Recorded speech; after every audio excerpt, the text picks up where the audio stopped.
Tu sais, il y a des jeux qui te prennent pas par la main, pas de tutoriel qui t'explique comment tenir une épée, pas de PNJ qui t'appelle s'il te plaît l'élu, viens sauver le monde. Non, Bannerlord te regarde droit dans les yeux, souffle froid et te dit t'es personne, débrouille-toi.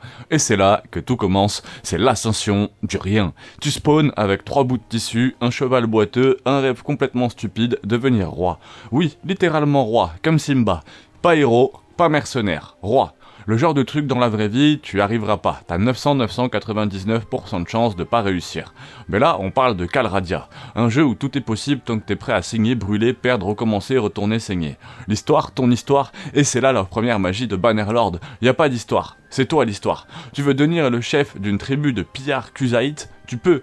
Tu veux devenir le marchand pacifiste et dominer l'économie? Oui, c'est totalement variable. Tu veux capturer les rois, détruire des empires, faire tomber des nations entières? C'est pas seulement possible, c'est encouragé.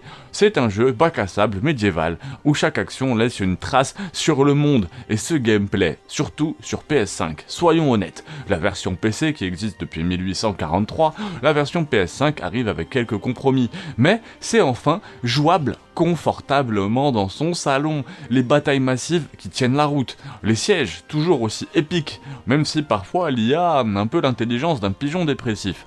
L'interface, toujours bon. C'est comme essayer de faire du jogging avec des patates chaudes. Faut s'habituer, mais le plaisir est vraiment là. Changer avec ta cavalerie dans une armée en criant IRL, ça n'a vraiment pas de prix. Et parlons de ces combats. On sent le poids, la vitesse, on sent quand tu rates. C'est pas un hack and slash un peu bête. C'est un duel technique, timing, lecture du mouvement. Tu peux perdre contre un paysan. Et ça fait mal dans ton âme. Ce monde vivant, impitoyable et sans pitié. Comparé à Skyrim, ici t'es pas le héros. Comparé à Total War, t'es sur le champ de bataille, t'es pas derrière une caméra. Et comparé à Kingdom comme Deliverance, ici tu construis une dynastie. Le monde existe sans toi, et ça c'est assez impressionnant. Les nobles s'allient, se trahissent, se marient, prennent des forteresses, perdent des guerres. Tu peux littéralement rater un moment historique si tu n'es pas là. Et ça donne l'impression d'être un grain de poussière dans une tempête d'acier, jusqu'au jour où c'est toi la tempête. Le moment cinématique, c'est le déclic. C'est tu viens de ton cheval boiteux du début, maintenant tu chevauches à la tête de 100 cavaliers bardés d'acier. Ta bannière flotte au vent, tu hurles ton ordre, chargez, et la terre tremble. À ce moment-là, tu te dis, ok, je suis peut-être devenu quelqu'un. Bon, faut que je te parle quand même un peu de ses défauts, parce que c'est important. Il y a cette IA un petit peu stupide. Le grind, qui peut être long, très long le grind, je te jure. La politique du royaume, c'est comprendre un tableur Excel, mais en latin.